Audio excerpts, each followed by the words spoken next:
2 Coríntios capítulo 8, versículo 1, a palavra de Deus diz assim: Irmãos, queremos que vocês saibam o que a graça de Deus tem feito nas igrejas da província da Macedônia. Os irmãos dali têm sido muito provados pelas aflições porque têm passado. Mas a alegria deles foi tanta, que embora sendo muito pobres, eles deram ofertas com grande generosidade, apesar da sua pobreza. Afirmo a vocês que eles fizeram tudo o que podiam, e ainda mais. E com toda a boa vontade, né? Não obrigados, pediram com insistência que os deixássemos participar do socorro, da ajuda para o povo de Deus da Judéia. E eles insistiram nisso. Fizeram muito mais do que esperávamos. Foram extravagantes na sua doação e no seu serviço, né? Porque primeiro eles deram a si mesmos ao Senhor, a consagração que nós falamos. E depois, pela vontade de Deus, eles se deram a nós também. De modo que pedimos a Tito, que começou a recolher essas ofertas, que continuasse e ajudasse vocês a completarem esse serviço especial de amor. Vocês mostram que em tudo são mais ricos do que os outros. O tema que nós falamos sobre riqueza, uma das marcas da igreja, a riqueza. São mais ricos que os outros na fé, são mais ricos que os outros na palavra, no conhecimento e na vontade de ajudar os outros e no nosso amor por vocês. E neste serviço, nesse novo serviço de amor, queremos também que façam mais que os outros. Versículo 8. Estou lendo na nova tradução da linguagem de hoje, né? Talvez esteja um pouquinho diferente da sua aí. Não estou querendo mandar em vocês. O que estou querendo é que conheçam o entusiasmo com que as igrejas da Macedônia deram ofertas, para que assim vocês vejam se o amor de vocês é verdadeiro ou não. Porque vocês já conhecem o grande amor do nosso Senhor Jesus Cristo. Ele era rico, mas por amor a vocês, ele se tornou pobre, a fim de que vocês se tornassem ricos por meio da pobreza dele. Minha opinião sobre o assunto é esta: é melhor para vocês que terminem agora o que começaram no ano passado. Vocês foram os primeiros não somente a ajudar, mas também a querer ajudar. Versículo 11. Portanto, continuem e completem o trabalho. Façam isso com o mesmo entusiasmo com que tiveram no princípio, dando de acordo com o que vocês têm. Porque se alguém quer dar, Deus aceita a oferta conforme o que a pessoa tem. Deus não pede o que a pessoa não tem. Não estou querendo aliviar os outros e pôr peso sobre vocês. Já que agora vocês têm bastante, é justo que ajudem os que estão necessitados. E em alguma outra ocasião, se vocês precisarem, eles tiverem bastante, aí eles poderão ajudá-los. Assim todos serão tratados com igualdade, como dizem as Escrituras Sagradas. Ao que muito pegou, nada sobrou, e ao que pouco pegou, nada faltou. Espírito Santo de Deus, toma essas verdades tão simples da tua palavra e traduze-a para o nosso coração, para a nossa realidade, para a nossa necessidade nesta tarde, em nome de Jesus. Amém. Nós já vimos nesta série, meus irmãos, alguns princípios muito importantes. Muito importantes. O primeiro item que nós vimos foi a questão, uma das marcas da igreja, a primeira marca que nós vimos, não tem uma mais importante que a outra, é a alegria. Vocês notem que o apóstolo Paulo ressalta a questão da alegria deles em poder participar. Porque, como eu já disse, vou repetir para linkar uma coisa com a outra, Paulo está escrevendo aqui, e esta carta envolve 3 igrejas. Ele escreve para a igreja de Corinto, falando de uma atitude da igreja da Macedônia, socorrendo os irmãos da Judéia. Então é um triângulo, né? Envolvendo 3 igrejas. E aqui, conforme nós fomos meditando nesse texto, nós encontramos 8 marcas. Deve ter outras, mas eu quis fixar em 8 para não ficar muito longo e assim nos ajudar a lembrarmos desta questão e desses princípios, dessas coisas que realmente trazem assim uma identificação para como deve funcionar a igreja, como nós, como igreja, a igreja não é prédio, vocês sabem disso, a igreja somos nós, somos o corpo de Cristo. Então, quais são essas marcas? O que as pessoas, quando olham para você, olham para nós, o que é que eles veem? O que é que eles veem? Ultimamente no mundo, foi feita uma pesquisa no Instituto George Barna americana, um instituto muito sério de um cristão chamado George Barna, tem vários livros escritos, e a marca que os cristãos americanos nesses últimos tempos têm dado, o que eles apresentam como resposta, o que eles denunciam como comportamento, é a marca da intolerância, por exemplo. É a marca da discriminação. É a marca de se julgar superior. É a marca da superioridade. Então essas coisas estão no nosso meio. Como é que as pessoas veem os cristãos no Brasil? Como é que quando você se identifica como um cristão no seu trabalho, no seu ambiente de faculdade, como é que as pessoas, você é um cristão, qual a imagem que você passa para elas? Como elas te veem? Marca é aquilo que nos identifica. Então, esse texto mostra, 2 Coríntios capítulo 8 e 9, mostram 8 marcas. Eu vou elencar aqui para você quais são elas. Primeiro é a alegria. Segundo é a extravagância. Eles tinham um comportamento alegre, mas eles não eram só alegres, eles eram extravagantes. Extravagante é aquele que faz acima do que pede a ele. Eles tinham uma marca de consagração, eles reconheciam e sabiam que não se pertenciam a ele. Hoje de manhã eu fui procurado por uma senhora, acabando a reunião, eu havia feito o ofertório, o pastor Carlos Alberto pregou, ela veio, pastor, eu preciso da sua oração. Eu sou avarenta. O senhor falou esses dias de avareza, eu nem sabia o que significava.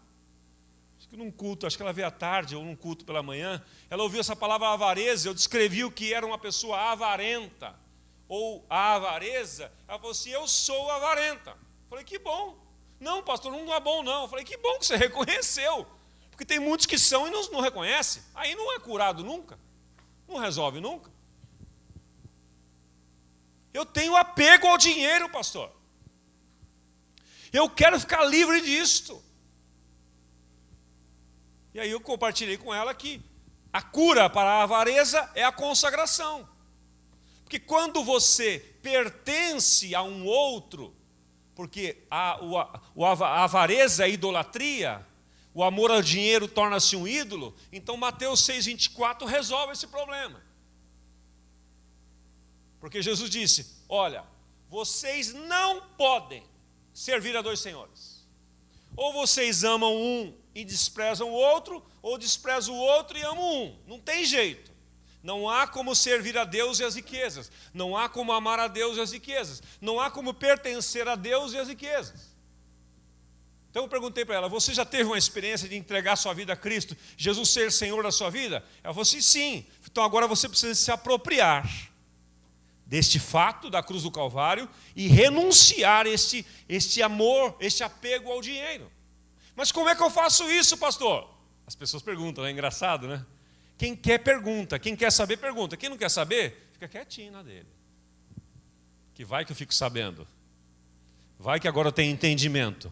Vou dar um de que não sei de nada aqui, vou olhar para lá, vou disfarçar para cá, porque ter conhecimento, ter clareza da coisa, você vai ser julgado por isso. Porque isso é um perigo vir em culto, onde se prega a palavra. Num show não tem problema, mas se você vem num culto onde se ensina a palavra, é um perigo enorme. Porque você sai daqui, se você não praticar, você vai ser comparado ao homem que está edificando a sua casa sobre areia. Então ela perguntou, como é que eu fico livre disso? Foi primeiro renunciando o amor ao dinheiro. Segunda coisa, tendo atos de generosidade. Você é fiel, dizimista e ofertante? Às vezes. Eu tenho muito apego ao dinheiro. Então, a partir de hoje, você faz um propósito. Você começa a quebrar isso com atitudes. Porque nós não quebramos as coisas com pensamento, quebramos as coisas com atitudes. Atitude. Posicionamento. E você faça um plano de ser generosa para com as pessoas do seu relacionamento. Você peça a Deus direcionamento para ofertar para pessoas que estão necessitadas. Isto vai quebrar esse espírito de avareza.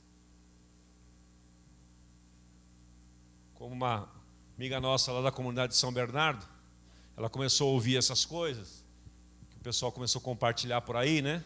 Vendo vídeos e tal, e o pastor Marcos é um cara muito ligado a mim, e ela falou, Senhor, eu quero ajudar alguém. Olha só o que Deus fez. Deus mostrou para ela uma família no culto, mostrou assim, inclinou o coração dela para ir lá perguntar qual é a situação. Ela viu que estava numa situação, eles estavam vivendo um momento difícil. O marido desempregado. E aí ela perguntou, o que eu posso fazer para vocês? Se você não quer fazer nada para alguém, não pergunte. Ele falou assim, nós estamos para perder o nosso carro por causa de prestações em atraso. Ela falou assim, qual é o valor?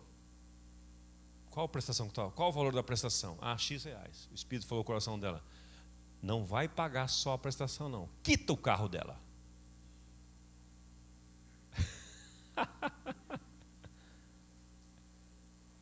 Ela é gerente geral de uma entidade bancária, foi lá, fez as contas, negociou, ela assumiu o problema para si. Isso é generosidade, amigos. Ela tomou o processo nas suas mãos, ela conhece o caminho das pedras, foi lá, tomou o processo, quitou, Pedrinho, o carro todo da pessoa. Esta família chorava, ela trouxe o recibo de quitação. Sabe o que aconteceu? Ela testemunhou para mim, porque ela cuida de um financiamento do nosso apartamento, né? Ela trabalha na Caixa Econômica Federal, ela testemunhou para mim, Osmar, no mês seguinte eu dei o maior dízimo da minha vida. Eu ganhei um prêmio no meu trabalho, uma participação nos lucros, eu dei o maior dízimo da minha vida. Ela falou assim, não é que esse negócio funciona, Osmar? Funciona. Funciona no coração de quem crê. Sabe, meus irmãos, cuidado, eu estou falando com vocês com amor, às vezes eu falo com um meio mais, mas é para chamar a atenção mesmo. Mas cuidado com o que você ouve de Deus e aquilo que você pratica. Cuidado. Se você só ouvir e não obedecer, você está na roça. Você está na roça. Ouvir e obedecer. E outra coisa que eu aprendi, se você não praticar um princípio que você aprendeu em 24 horas, você esquece, aquilo não torna-se valor, mas perde o impacto, perde o efeito dentro de você. Então, atitude de consagração foi outra marca que nós vimos. Semana passada falamos sobre a riqueza. Deus tem depositado na sua igreja riquezas. Riquezas. Vários tipos de riquezas. Não estou falando de riquezas materiais apenas. Estou falando da riqueza da fé. E Paulo escreve aqui: vocês são ricos na fé, no conhecimento, no amor. Tanta riqueza, meus irmãos. E como eu já disse aqui, apenas recapitulando, né? Tem gente que só tem dinheiro. É tão pobre que só tem dinheiro. Mas você não, você pode não ter dinheiro sobrando, mas você tem riqueza na fé, você é rico de esperança, você é rico de amor, você é rico de bondade, você é rico de generosidade. Isso é maravilhoso, é uma das marcas. Que conforme a sua prática, as pessoas vão ver isto e vão identificar você com isto. A maneira como você é cortês com as pessoas no seu trabalho, a maneira como você é gentil, isso é marca. A maneira como você para ouvir as pessoas, dá atenção às pessoas. A maneira como você trata os invisíveis deste mundo. Como você trata o pobre. Como você dá atenção para as crianças. Isto nós vamos espalhando amor, meus amados. A maneira como você trata o porteiro do seu prédio, o zelador do seu prédio, a faxineira do seu prédio. Você sabe o nome deles?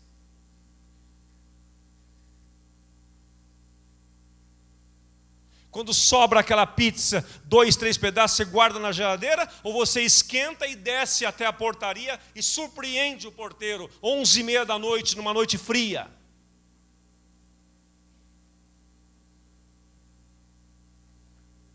Às vezes a gente guarda a pizza na geladeira para jogar fora gelada.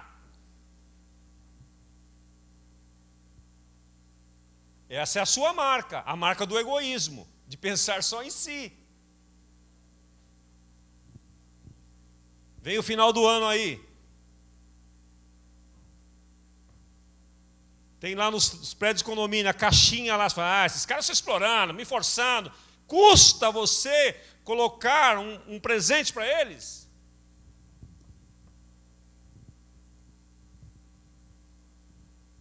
Custa. O que custa? Então, meus irmãos, Mateus 5,16, Jesus disse que os homens desta terra, vendo as boas obras de vocês, eles glorifiquem ao seu Pai Celestial. Que o Senhor nos ajude a manifestar essas marcas. E hoje eu quero compartilhar com vocês duas. Você vem num culto e leva logo duas. Hoje é duas por preço de uma. Estou generoso hoje. E a semana que vem nós vamos falar sobre semeadura e colheita. Uma igreja semeadora e colhedora. Mas hoje é entusiasmo e equilíbrio. Vamos ali agora no... Olha lá você. Cutuca o seu irmão do seu lado. Olha você, como você está bonito na foto. Que coisa linda. Você está bem, hein? Fala para ele, você está bem, ó. Entusiasmado. Você sabe o que significa essa palavra entusiasmo? Alguém já teve curiosidade de pesquisar?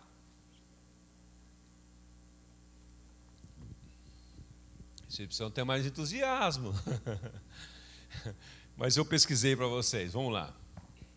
Paulo está dizendo então no versículo 8, na nova tradução da linguagem de hoje, isto, né? Eu não estou querendo mandar em vocês. O que estou querendo é que conheçam o entusiasmo com que as igrejas da Macedônia deram ofertas, para que assim vocês vejam se o amor de vocês é verdadeiro ou não. O amor, o nosso amor é demonstrado, o nosso amor ele é expressado, não são apenas por palavras, é por gestos e atitudes. Então Paulo está dizendo, olha, eu não quero mandar em vocês, não quero forçar vocês a nada. Eu estou querendo que vocês conheçam o entusiasmo com que as igrejas da Macedônia deram ofertas, para que assim vocês vejam se o amor de vocês é verdadeiro ou não. Em outras palavras, o amor verdadeiro se porta com entusiasmo.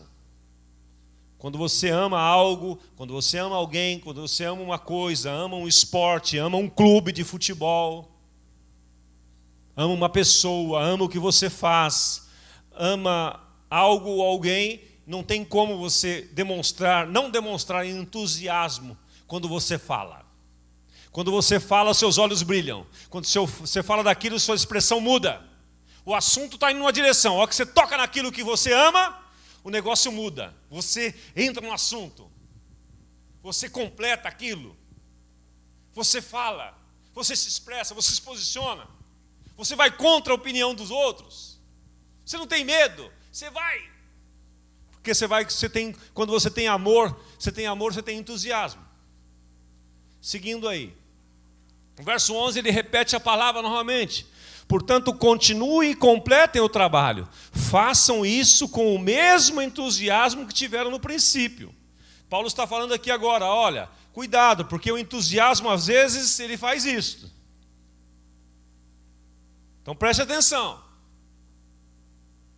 Quando você ama uma pessoa, quando você está se relacionando, conhecendo, namorando, noivando, você pode ter uma expressão. Você pode ter um comportamento. Com o passar do tempo, se você não mantiver este amor com atitudes, esse entusiasmo pode arrefecer.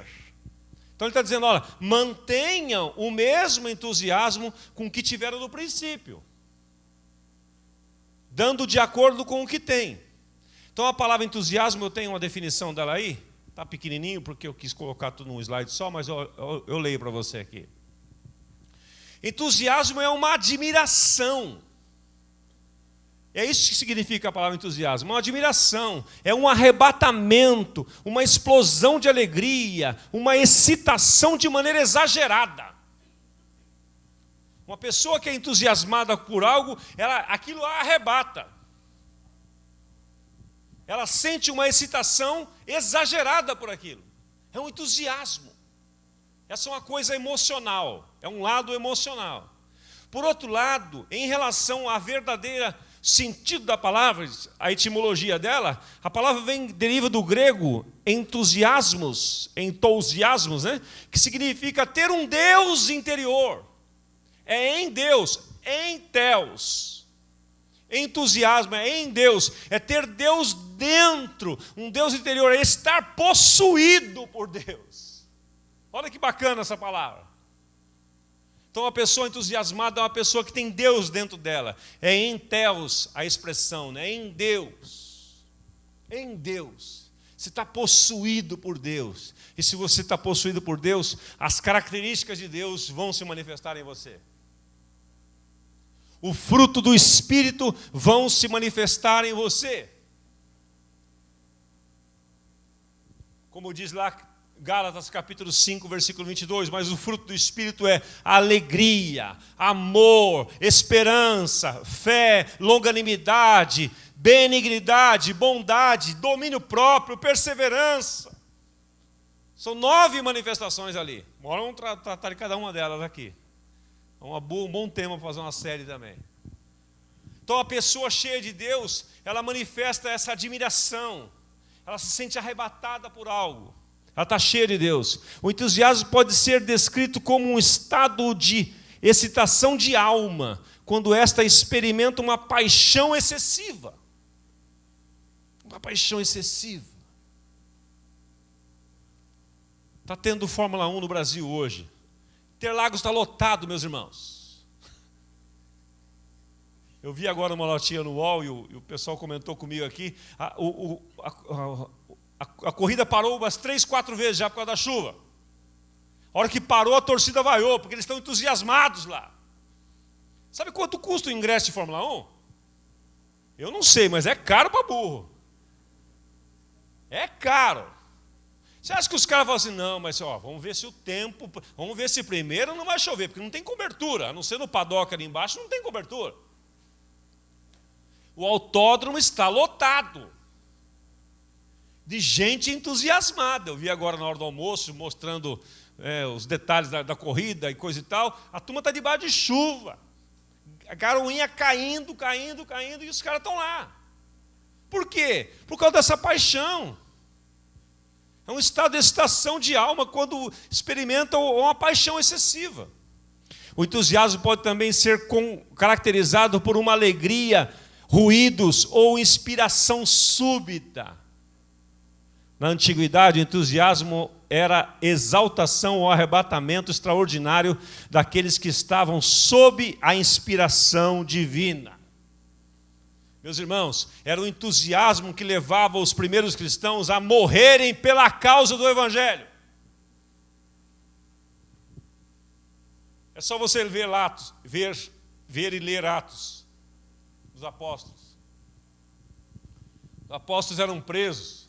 Não fale mais esse nome. Pedro falou assim, rapaz, você não está entendendo. Não há como não falar do que temos visto e ouvido. Não há como. Mas nós vamos te prender. Prenda. Mas você corre o risco de morrer? Me mate. Cheios de Deus. Deus precisa restaurar isso em mim. Como sempre eu digo, se o seu entusiasmo por Deus, pela causa do reino, está diminuindo com o tempo, você está se apostatando da fé. Você está se desviando. Se você não tem mais entusiasmo que tinha no início da sua conversão, você está se apostatando. Você está se desviando.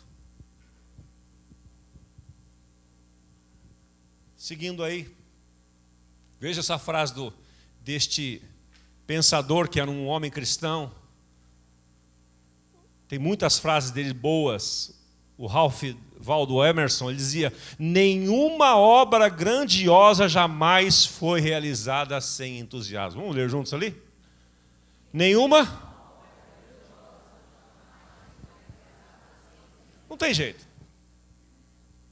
Meia boca, do jeito que dá, vou tentar. Não. Você tem que ir com tudo. Você tem que ir com tudo. Se algo te apaixona, se Deus colocou um sonho no seu coração, vá com tudo.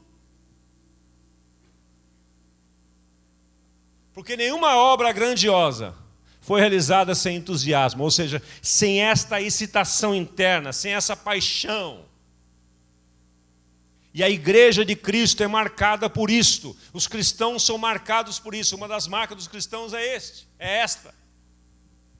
Entusiasmo por Deus, entusiasmo pela palavra, entusiasmo pela comunhão, entusiasmo de estar nos cultos, entusiasmo de estar nas células, entusiasmo de estar servindo, fazendo alguma coisa, servindo ao próximo.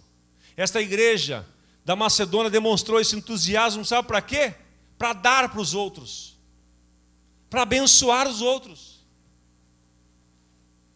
para compartilhar, para oferecer. Não era para receber. Ele não estava dizendo, vamos lá que não vamos receber hoje. Não. Eles estavam entusiasmados porque eles iriam cooperar. Isso é ser cristão, meus amados. E o segundo princípio, segunda marca é o equilíbrio. Equilíbrio. É muito importante ter equilíbrio também. Está bem ligado a um dos frutos do Espírito, que é domínio próprio, autocontrole. Você vê que Deus é um Deus equilibrado. Ele diz, você tem que ter esse entusiasmado, mas você tem que ter equilíbrio também. Então vamos ver aqui esse texto.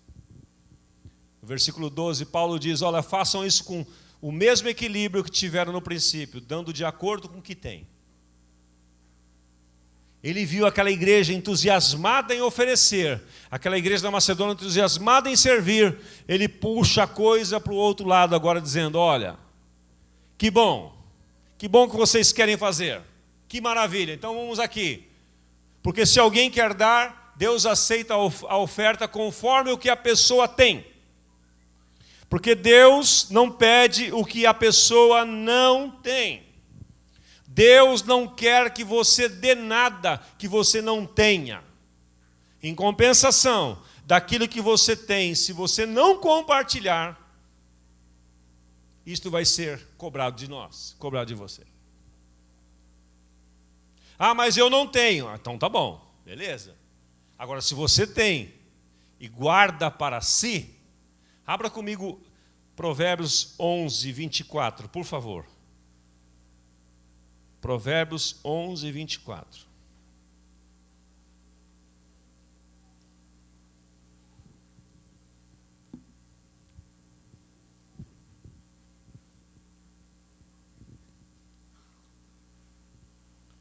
Algumas pessoas gastam com generosidade, versão da Nova Tradução, né?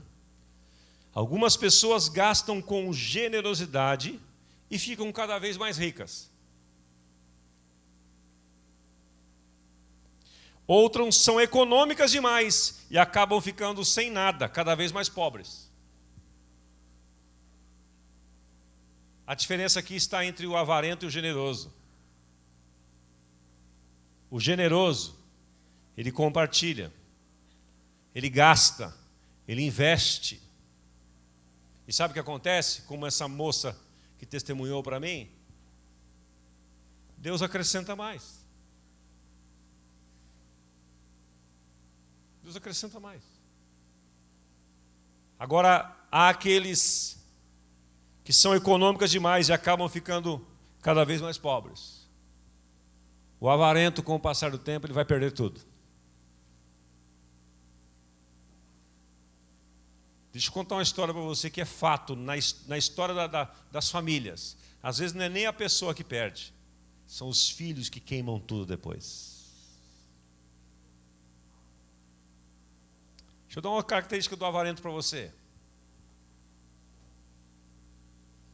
O Jack Hayford, um pastor americano, o pastor Roberto conheceu pessoalmente, ele diz o seguinte, que o avarento, ele tem uma característica. Não é que ele não tem, ele tem medo de não ter. Porque ele tem e tem medo de não ter, ele não compartilha, ele não reparte, ele só guarda. O avarento, ele guarda tanto, muitos deles, que não gastam nem consigo mesmos. O avarento, uma das características deles, de alguns deles, é que eles não gastam nem consigo mesmos. Em outras palavras, eles nem desfrutam do que têm.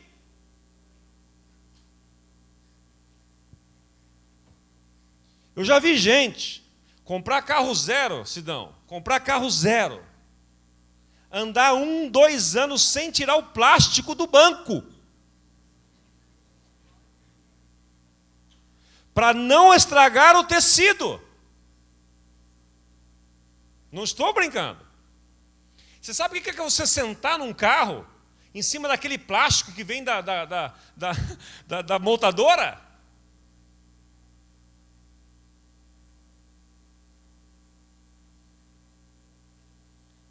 Então, uma das marcas do avarento, ele não investe nem em si mesmo, ele não desfruta. Ele vai almoçar, ele tem dinheiro para comer num lugar legal. Não, mas ele vai no quilo ali do lado para gastar R$8.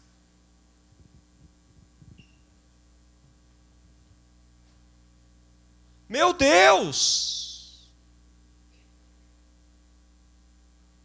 Ele não tira férias para não gastar. Aí ele detona a sua saúde. Detona o seu casamento, detona a sua família.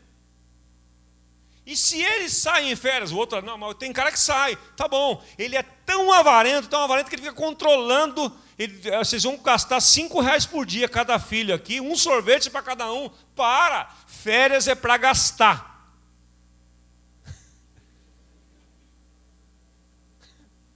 Ué, vou sair de férias para controlar? Controla o ano inteiro, na hora das férias é para gastar. Então o avarento, ele não investe nem em si, ele anda maltrapilho. Tem uns que não, nem todos são assim, tem uns que andam na estica, né? Só pensa em si. Esse é o avarento com um plus. Ele é avarento e egoísta, ele tem um plus. Ele não é só avarento, ele é um pouquinho, ele tem uma compensação. Ele é avarento, mas também ele é egoísta, ele só pensa em si. A mulher dele anda que nem uma faxineira. Nada contra as faxineiras, mas as faxineiras que trabalham mesmo, aquelas que rala mesmo, né? Maltrapilha.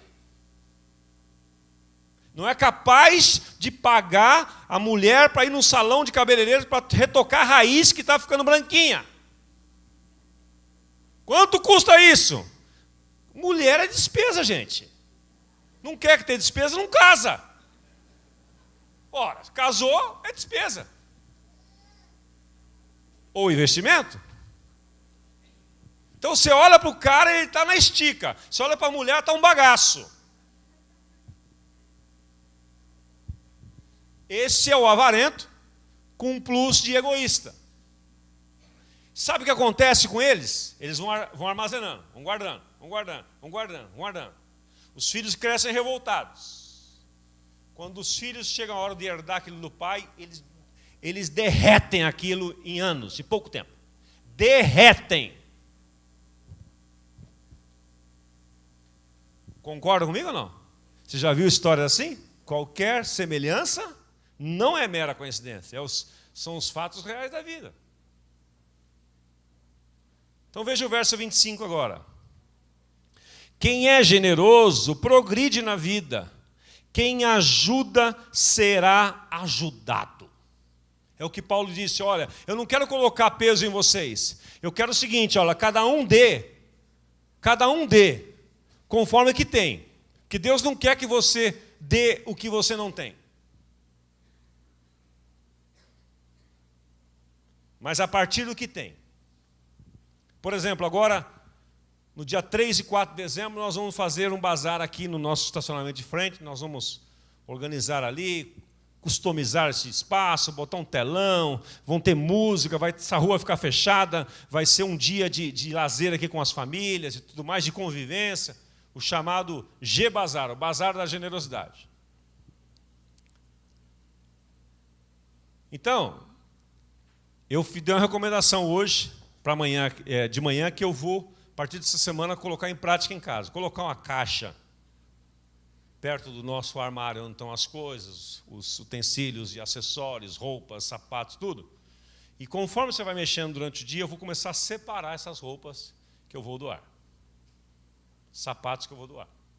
Agora, nessa doação, você não deve doar, e nem eu devo doar, aquilo que você está querendo jogar fora. Você não via a hora de se livrar daquilo. Isso jogue fora. Lixo, põe no lixo. Ah, mas está tudo usado. Está usado em bom estado? Tá. Então você vai pegar o sapato que está usado em bom estado, você vai limpar o sapato. Por dentro, inclusive. Um alquinho.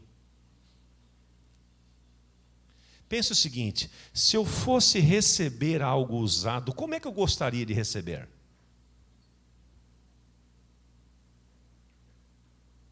Então limpe o sapato por dentro, limpe ele por fora, pega uma graxinha, ou um cremezinho assim, dá um trato nele, põe num saquinho e traz. A roupa, lave a camisa, lave o vestido, lave. Dobre. Ao passar, põe aquele passe bem, que ele fica cheirosinho, gostoso, né? Gostoso pegar uma roupa cheirosinha assim, né? Aí traga dentro de um saquinho. Faça o melhor para o seu irmão. Isso tudo vai ser revertido. Nós vamos vender esses produtos todos em um preço muito convidativo. Nós queremos atrair as pessoas do bairro para cá, não só da nossa comunidade. Você pode vir comprar, inclusive. Você pode vir doar e vir comprar. Nós queremos liquidar tudo, né, Vlad? No dia 3 é sábado, 4 é domingo, queremos matar tudo. Porque todo esse valor revertido vai ser usado para nós restaurarmos, revitalizarmos a nossa policlínica e o consultório odontológico da Fundação, que atende pessoas necessitadas, e os equipamentos têm mais de 20 anos e estão no bagaço já. Muito uso, como disse a Flávia aqui esses dias, tem hora que está gastando mais com manutenção do que se tivesse um novo. Mas como não tem recurso para comprar um novo, nós vamos fazer isso juntando. É uma coisa pequena, mas cada um pode participar e fica leve. O Vladimir, que está ali com o stand da fundação, me deu o testemunho. Eles têm um bazar permanente lá na nossa fundação. Que dia que é, Vlad? Terça-feira, toda terça-feira. Há um bazar lá. É pouquinho. Mas sabe o que acontece, Ailton? Com esse pouquinho, eles juntam esse pouquinho, pagam o aluguel do imóvel lá. Só com o bazar. Eu tenho certeza, Vlad, que vai sobrar para outros projetos esse recurso do G-Bazar aqui. Porque eu estou falando com uma igreja generosa aqui. Vocês não são egoístas. Haja visto o que aconteceu aqui na ação que fizemos para os desempregados. Quando 140 pessoas foram abençoadas aqui, através de doações de uma baita de uma cesta de alimentos, com mais de 30 itens. A cesta pesava 25 quilos, as mulheres não conseguiam nem levar para casa. E muitos daqueles que receberam a cesta, porque não tinham tanta necessidade, tinham outros que tinham mais necessidade, doaram aqui mesmo. Então, meus irmãos, isto é maravilhoso. Isto é o que Paulo diz sobre o equilíbrio. Então, voltando lá para a gente encerrar.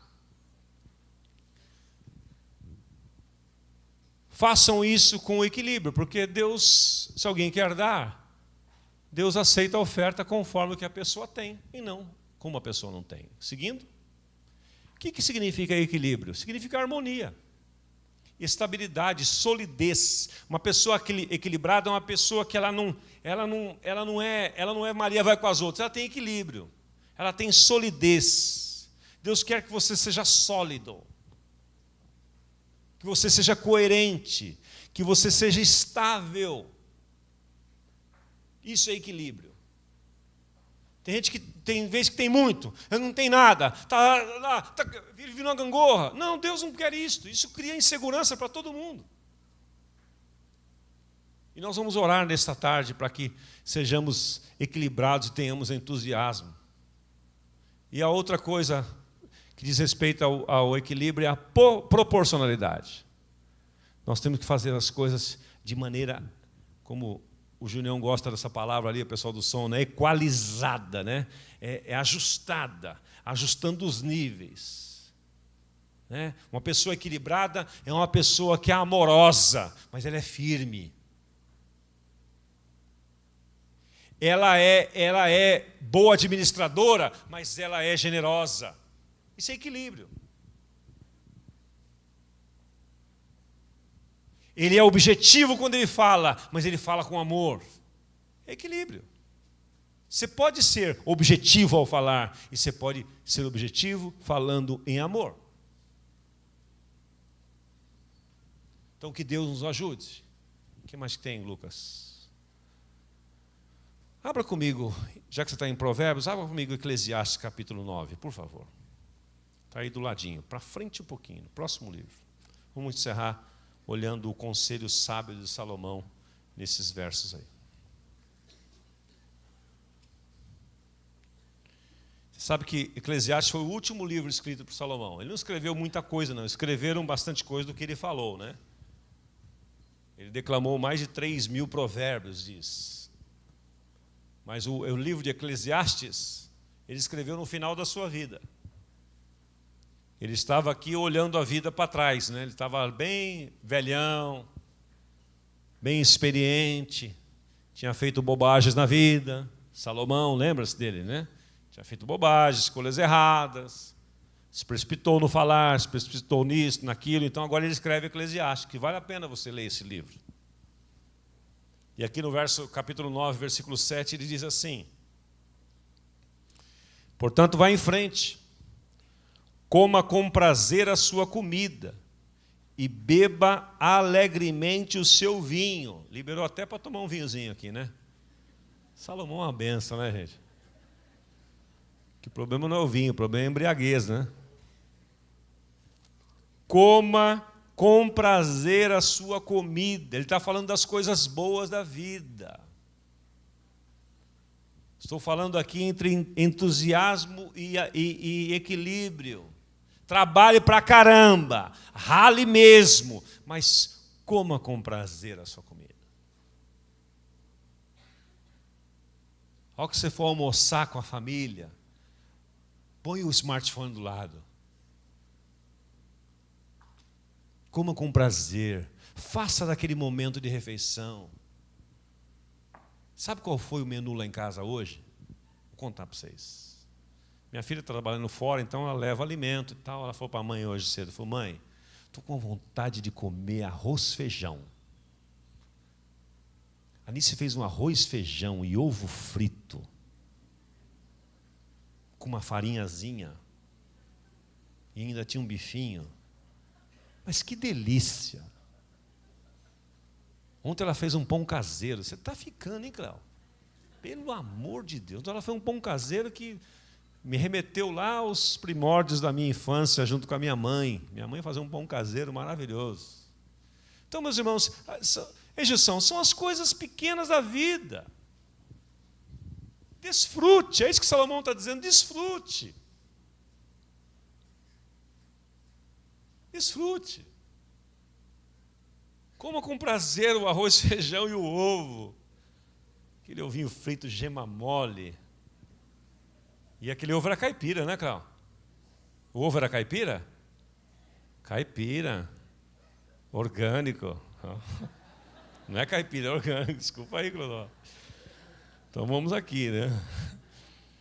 Pois Deus já aceitou com prazer o que você faz. Deus aceita com prazer aquilo que você faz. Procure sempre parecer feliz e satisfeito.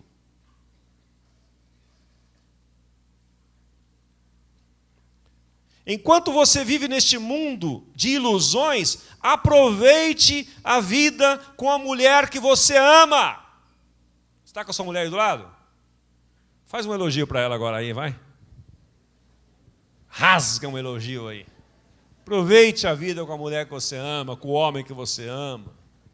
Ah, mas ele tem tanto defeito, ela tem tanto defeito. Tem, mas foi você que escolheu? Foi ou não foi? Não, puseram uma arma na minha cabeça, você vai casar com ela, você não, você escolheu? Você sabe fazer escolha, não sabe? Ou pelo menos achava que sabia.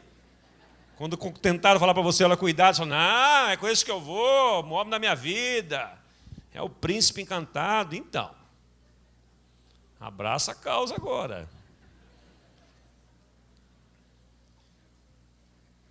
Enquanto você vive neste mundo de ilusões, aproveite a vida com a mulher que você ama, pois isso é tudo que você vai receber pelos seus trabalhos nesta vida dura que Deus lhe deu. Tudo que você tiver de fazer, olha o ponto de equilíbrio aqui, ó. Tudo que vier às tuas mãos, diz a outra versão, para fazer, faça-o conforme o que mesmo? A força do seu vizinho. Não, conforme quem? Conforme a tua força. Olha lá, está aqui na tela, vocês estão olhando para lá, né? Então vamos olhar todo mundo para lá. O que as suas mãos tiverem que fazer, que o façam com toda a sua força. Veio para você fazer, faça conforme a sua força. Não fica reclamando pelos cantos, ninguém me ajuda. Não vem na sua mão fazer. Faça conforme a tua força. Em outras palavras, não faça além da sua força. Porque tem horas que as pessoas exigem mais, né, Alex, do que você pode dar. Você tem que aprender a dizer não. Olha, querido, não consigo. Não dá. Ah, mas é importante, Osmar, que você estivesse aqui de manhã, estivesse na hora do almoço também numa reunião, tem um aniversário à tarde, tem uns noivados à noite e tem um culto. As pessoas fazem assim comigo. Eles acham que eu não tenho vida, não tenho que descansar, não tenho que comer, não tenho mulher, não tenho filho, não tenho nada. Então eu tenho que dizer, alto lá, não posso. As pessoas não gostam quando você fala, não consigo. Mas tem que falar. Porque senão você vai estourar seu organismo, sua vida e seus relacionamentos mais importantes, que é o seu casamento e seus filhos. E a função que eu tenho e outros têm aqui como pastores é complicada nesse sentido. Que as pessoas, elas acham que você não dorme. Se ela manda um WhatsApp para você, você demora uns 4 segundos para responder, pronto. Já ficam bicudas. Às vezes é um videozinho de piada, mas você tem que mandar um joinha lá, que senão o cara se sente rejeitado. Pastor não me deu atenção. Gente, alto lá, né? Devagar com andor, que o santo é de barro. Faze conforme a tua força, porque para a sepultura, para onde você vai, a única certeza que nós temos é essa aí, né? Não há atividade, não planejamento, não há conhecimento, nem sabedoria. Verso 11 agora, olha. Ele diz, esse para mim é célebre, percebi outra coisa debaixo do sol. Os velozes nem sempre vencem a carreira. Falando de Fórmula 1, né? Quantos caras você viu sair na frente? Na São Silvestre, você viu na São Silvestre quem sai na frente? Correndo? São os palhaços, né? Os que vão lá para zoar. Fantasiados. Os mais velozes nem sempre vencem as corridas. Os fortes nem sempre triunfam na guerra. Os sábios nem sempre têm comida. Os prudentes nem sempre são ricos. Os instruídos nem sempre têm prestígio, pois o tempo e acaso pertencem a todos. O tempo e a oportunidade. Se há uma coisa que é igual neste mundo, é o tempo e a oportunidade. Todos nós temos igual.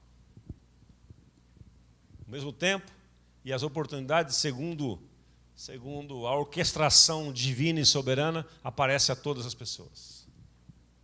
Uns aproveitam, outros não. Que o Senhor nos ajude a viver em equilíbrio e com entusiasmo. Vamos ficar em pé. Tem uma imagem última aí, né? Olha lá, uma aplicaçãozinha última lá. Ó. Como é que está seu nível? Como é que está seu tanque aí? Está na reservinha ali, ó? Ou está cheião? Como é que está seu nível de entusiasmo e de equilíbrio?